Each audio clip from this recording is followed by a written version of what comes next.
हमारे देश का जो सबसे बड़ा चुनाव होता है लोकतांत्रिक व्यवस्था के तहत लोकसभा का चुनाव, और लोकसभा का चुनाव विगत दिनों संपन्न हुआ है और 4 तारीख को लोकसभा चुनाव के परिणाम आने वाले हैं।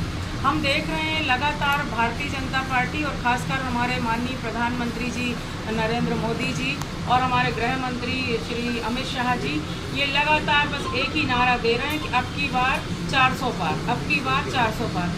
मेरे जानकारी में या मेरे अभी तक के जो भी सामाजिक राजनीतिक जीवन में मैंने कभी भी किसी एक बड़े पद पर बैठे, संवैधानिक पद पर बैठे माननीय प्रधानमंत्री जी के सुरों में कभी नहीं सुना कि वो ये बोलें कि इतनी गिनती हम पार कर रहे हैं। ये बड़े सोचनीय बात है। मतलब एक संवैधानिक पद की गरिमा भी भारतीय जनता पार्टी नहीं रख रही है। ये बहुत सोचने वाली बात है। हर एक जागरूक भारतीय नागरिक को ये सोचना पड़ेगा कि हमारे देश की राजनीति कहाँ जा रही है, किस तरह से भारतीय जनता पार्टी लेकर जा रही है। इनके पास ना कोई मुद्दा है, ना कोई विकास की कोई धारा है, बस ये धर्म के नाम पर राजनीति कर रहे हैं। आप सभी देख रहे हैं भारतीय जनता पार्टी के पास सिर्फ एक ही मुद्दा है कि धर्म के नाम पे राजनीति करना, धर्म के नाम पे लोगों जनता को गुमराह करना और वोटों को डाइवर्ट करने की कोशिश करना। लेकिन फिर भी मैं कहना चाहती हूँ आप सबके माध्यम से कि हमारे देश की जनता बहुत जागरूक है और लगातार मतदान करते करते और शिक्षा का स्तर बढ़ने के कारण आम जनता अपने मत के अधिकारों के उपयोग को बहुत तरीके से समझ चुकी है और जनता सुनती सबकी है लेकिन करते अपने सोच समझ के हिसाब से फैसला करती है, ये हम जानते हैं। तो आज जब लोकसभा चुनाव के परिणाम आने वाले हैं तो हम पूरे आत्मविश्वास से भरपूर हैं। हमारे मनोबल को कभी कोई तोड़ नहीं सकता। हम लोग कर्मशील लोग हैं। हमारी कांग्रेस पार्टी, भारतीय राष्ट्रीय कांग्रेस पार्टी, हमारे सम्मानीय नेताओं ने हमें आत्मविश्वास से चलना सिखाया है, लड़ना सिखाया है और आम जन की अधिकारों की बात करना हमें सिखाया है। तो हमारा मनोबल कहीं कमज़ोर होने वाला नहीं है। 400 बोले चाहे 450 पार बोले, लेकिन मैं जानती हूँ कि हमारे छोटे से छोटे कार्यकर्ता में भी एक आत्मविश्वास भरपूर तरीके से आज भी मौजूद है।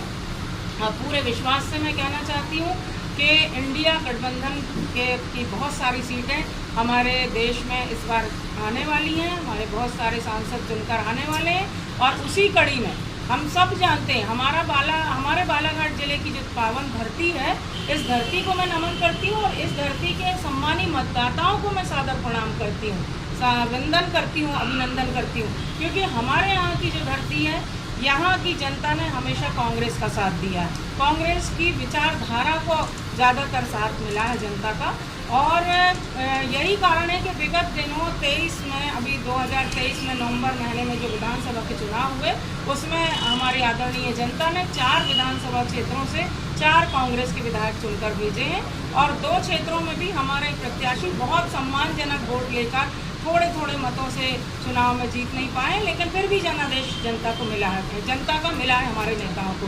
तो इस स्थिति में और हमारे पास जिला पंचायत में भी हमारा बहुमत है। हमारे लोकसभा चुनाव के प्रत्याशी हैं भाई सम्राट सिंह सरस्वार जी, वो जाना पहचाना चेहरा है। उन्होंने मेहनत की है, जिला पंचायत में बैठकर भी उन्होंने बेहतर काम किया है। ग्रामीण क्षेत्र में विकास कार्यों को उन्होंने गति दी है और पार्टी ने उन्हें टिकट देकर लोकसभा चुनाव में प्रत्याशी बनाया है और हर कार्यकर्ता ने पूरे मनोयोग से, हमारे बड़े नेताओं से लेके एक आम कार्यकर्ता तक सब ने मनोयोग से पार्टी का काम किया है और हम सबका लक्ष्य है कि हम बालाघाट सिवनी संसदीय क्षेत्र को जीतें और जैसा जनादेश जनता ने विधानसभा चुनाव में दिया है, मुझे लगता है उससे बढ़ चढ़कर जनादेश हमें लोकसभा चुनाव में मिला है। बस देर इस बात की है कि 4 तारीख को मतगणना होगी और हमारे प्रत्याशी भाई सम्राट सिंह सरस्वार जी अच्छे मत लेकर, भारी मत लेकर चुनाव में जीतेंगे और भारतीय जनता पार्टी की जो ये नारे हैं, जो वादे हैं, ये धराशायी होंगे, ये मुझे पूरा विश्वास है। और एग्जैक्ट पोल की अगर हम बात करें, आखिरी में मैं बहुत कम शब्दों में कहना चाहूँगी कि हमारा बहुत अफसोस के साथ कहना पड़ता है कि प्रिंट मीडिया, इलेक्ट्रॉनिक मीडिया, ज़्यादातर जितना भी मीडिया है वो भारतीय जनता पार्टी ने एक तरह से अपने हाथ में रखा हुआ है और यही कारण है कि हम देखते हैं कि टीवी का कोई भी चैनल आप खोलोगे, कोई भी चैनल आप देखोगे समाचार के, तो ज़्यादातर वो भारतीय जनता पार्टी के पक्ष में ही बोलते नज़र आते हैं, समाचार जितने चलते रहते हैं। तो इसमें कोई अतिशयोक्ति नहीं है कि वो 400 पार बताएं, 450 पार बताएं, वो 500 पार भी बता सकते हैं, कुछ भी बता सकते हैं। पर हमें इस तरह के भ्रामक प्रचार प्रसार से बचना है। कहते हैं ना, जब हमारा आत्मविश्वास मजबूत रहेगा तभी हम सामने वाले से लड़ पाएंगे और जीत पाएंगे। विधानसभा चुनाव में भी हमारा यही नारा था, लड़ेंगे और जीतेंगे। और अभी भी लोकसभा चुनाव के हर मंच से मैंने तो यही कहा है कि लड़ेंगे और जीतेंगे। और फिर मैं यहाँ पर हमारे आप सब भाइयों के सामने मैं ये कहना चाहती हूँ कि हमने ईमानदारी से लोकसभा चुनाव की लड़ाई लड़ी है। सिवनी संसदीय क्षेत्र से, बालाघाट सिवनी संसदीय क्षेत्र से इस बार सत्ता में परिवर्तन होगा। और जो 20 साल से हम लोग दंश झेलते आ रहे हैं, जितने भी सांसद हुए हैं, बता दीजिए अभी तक कितने सांसद भाजपा के हुए हैं, कौन सी इनकी कार्यप्रणाली जिसने हमारे जिले को विकास की मुख्य धारा से जोड़ा है, ये अफसोसजनक बात है। इसलिए जनता का जनादेश इस बार कांग्रेस को मिला है और हमारे कांग्रेस के प्रत्याशी लोकसभा का इस चुनाव को जीत के आएंगे, पूरे विश्वास के साथ मैं कह रही हूँ। और जनता जनार्दन हमारे ऊपर आस्था रखे, विश्वास रखे, अपना आशीर्वाद का हाथ हमारे ऊपर रखे, जिससे हम अपने बालाघाट जिले के कोने कोने को विकास की मुख्य धारा से जोड़ सकें और आम जनमानस को उनकी मूलभूत ज़रूरतें, मूलभूत सुविधाएं हम दिलाने में अपने पूरा जी जान एक कर सकें। बहुत बहुत धन्यवाद। सभी सम्मानीय पत्रकार साथियों का बहुत बहुत स्वागत है। साथियों, पूरे देश में लोकतंत्र का पर्व लोकसभा चुनाव चल रहा है और लोकसभा का चुनाव अंतिम पड़ाव में है, परिणाम आने वाले हैं। और जिस तरह से आप सब लोगों ने देखा है कि पूरे चुनाव में, पूरे लोकसभा चुनाव में चुनाव आयोग की जो भूमिका होनी चाहिए, जिस तरह से भूमिका होनी चाहिए थी, चुनाव आयोग ने ठीक तरह से अपनी भूमिका का निर्वहन नहीं किया है। आपने देखा कि टीवी हो या चैनल हो या समाचार पत्र हो, मीडिया हो, बहुत सारे प्रतिबंध चुनाव के प्रचार के दौरान होते हैं कि आप समाचार पत्रों में अपना अगर विज्ञापन देना है या मीडिया से कोई बात करनी है तो आप मीडिया के माध्यम से अगर वोट की अपील करते हैं तो वो उसका चुनाव आयोग का उसमें रोल आता है। लेकिन जिस तरह से निर्वाचन आयोग को संज्ञान लेना चाहिए थे, बहुत सारे भाषणों पे, बहुत सारे बातों पे, धर्म के नाम पे मांगे जा रहे थे, समाज के नाम पे वोट मांगे जा रहे थे, जिस तरह से उनको संज्ञान लेना चाहिए था, चुनाव आयोग ने उस तरह से संज्ञान नहीं लिया। तो कहीं ना कहीं ये पूरा चुनाव निष्पक्ष होना चाहिए था। वो हम लोगों को लगता है कि वो चुनाव ठीक से निष्पक्ष नहीं हो पाया।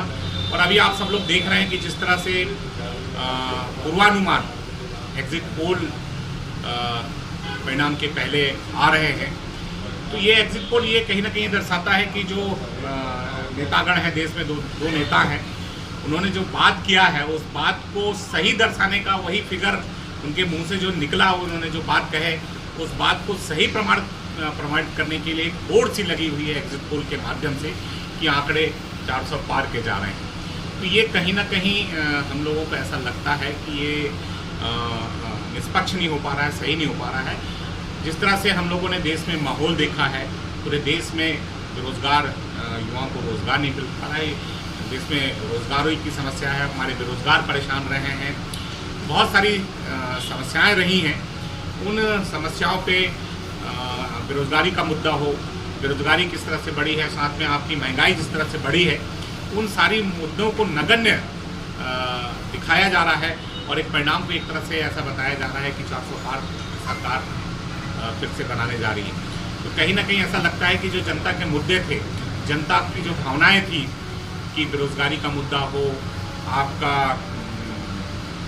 महंगाई का मुद्दा हो, महिलाओं पे अत्याचार का मुद्दा, बहुत सारे ऐसे मुद्दे हैं, उन मुद्दों पे चुनाव ही नहीं हुआ ऐसा लगता है। तो मुझे ऐसा लगता है कि जो एक माहौल चुनाव के पहले परिणाम को प्रभावित करने के लिए जो प्रशासनिक अमला लगा हुआ है, उन पे एक मानसिक रूप से दबाव बनाने के लिए ये कहीं ना कहीं आंकड़े सामने आ रहे हैं, मुझे ऐसा प्रतीत होता है।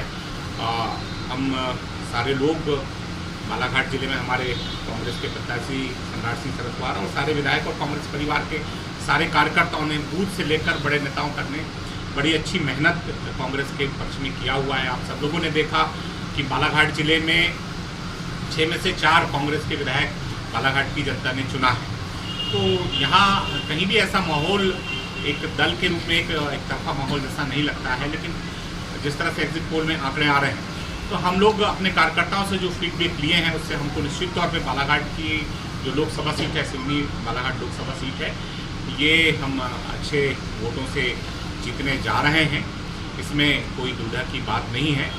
जनता का हमको बहुत आशीर्वाद मिला और बहुत अनुकूल एक माहौल कांग्रेस के पक्ष में सिवनी बालाघाट संसदीय क्षेत्र में देखने को मिला। ठीक इसी तरह से पूरे देश में जो माहौल है वो कहीं ना कहीं कांग्रेस के पक्ष में दिखाई दे रहा है। राहुल गांधी जी ने लगभग 3,500 किलोमीटर की यात्राएं पैदल चल के उन्होंने पूरी किया। उनको जनता का इतना भरपूर समर्थन मिला है और जिस तरह से मुद्दों को कांग्रेस ने आगे लिया, जनता के सामने किया है, तो जनता का समर्थन मिलता हुआ दिखता है। तो इससे हमको विश्वास है कि देश में भी कांग्रेस की सरकार बनने जा रही है, इसमें कोई दो मत नहीं है। और आने वाले समय में अगर कांग्रेस की सरकार बनती तो कांग्रेस और अच्छा प्रदर्शन करेगी।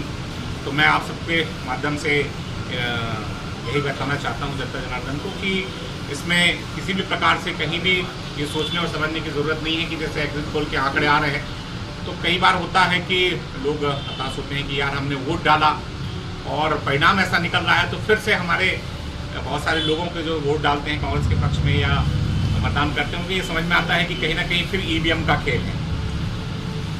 तो जनता के मन में ये फिर से भावना आएगी कि कहीं फिर से अगर ऐसे परिणाम आते हैं तो ईवीएम का तो एक खेल नहीं है, कहीं ईवीएम में फिर से उंगली उठना प्रारंभ होगा।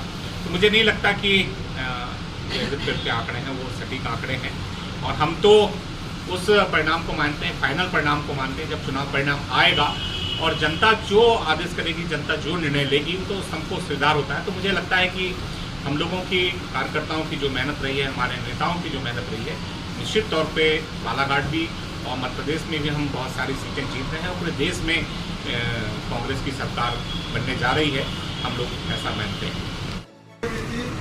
देखिए, जो हमारे सूत्र हैं, हमारे बहुत सारे सूत्रों के माध्यम से जो जानकारी लग रही है कि बहुत सारे कलेक्टर्स को ऊपर से फ़ोन आ रहे हैं, जिला निर्वाचन अधिकारी को बहुत सारे फ़ोन आ रहे हैं। तो कहीं ना कहीं इस बात को दर्शाता है कि आखिर क्यों। तो इससे हमको शंकाएं उत्पन्न होती है कि कुछ ना कुछ तो गड़बड़ करने की संभावना है। पता चला है कि 140 डीएम को बीजेपी के उच्च नेताओं ने फोन किया है। तो कहीं ना कहीं प्रेशर उनको भी है और उस प्रेशर का दबाव कहीं ना कहीं हम पे भी आ रहा है।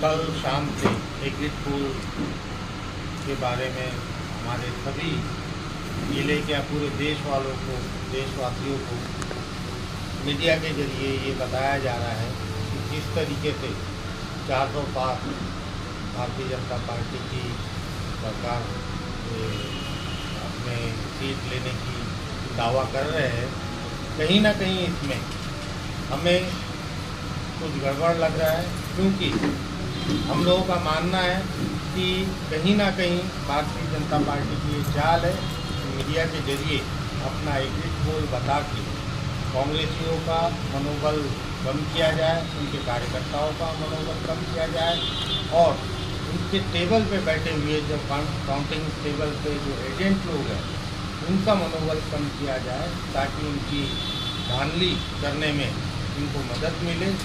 क्योंकि हम जिस तरीके से चुनाव लड़े और आज भी हम अपने कार्यकर्ताओं के ऊपर इतना भरोसा करते हैं, अपने नेताओं के, अपने विधायकों के ऊपर इतना भरोसा करते हैं क्योंकि उन लोगों ने जिस तरीके से काम किया है, उनके पास जो फीडबैक है, तो मुझे नहीं लगता कि बालाघाट सिवनी संसदीय क्षेत्र से भारतीय कांग्रेस पार्टी को कोई हरा सकता है और हम जीत के लिए बिल्कुल तैयार हैं और हमारे पूरा विश्वास है कि हमारे कार्यकर्ताओं के कामों के जरिए हम बालाघाट की जीत निकाल रहे हैं। मैं अपने कार्यकर्ताओं और अपने मतदाताओं से आग्रह करता हूं कि ये जिस तरीके से एग्जिट पोल के माध्यम से आपको भ्रमित कर रहे हैं उसमें ना आए। हम जानते हैं आपने बहुत मदद किया है और हमें पूरा विश्वास है कि हम ये चुनाव निकालेंगे और मैं आप सभी को बहुत बहुत धन्यवाद भी देना चाहता हूँ इस माध्यम से कि आपने जो मेरे लिए इतने मेहनत करके काम किया है उसका फल हमको 4 तारीख को शाम को मिलेगा और बिल्कुल मिलते रहेगा। इसलिए आप अपना हौसला बनाए रखें और भ्रमित मैसेजों और टीवी के माध्यम से जो एक पोल बताया जा रहा है उस पर ध्यान न दें। धन्यवाद।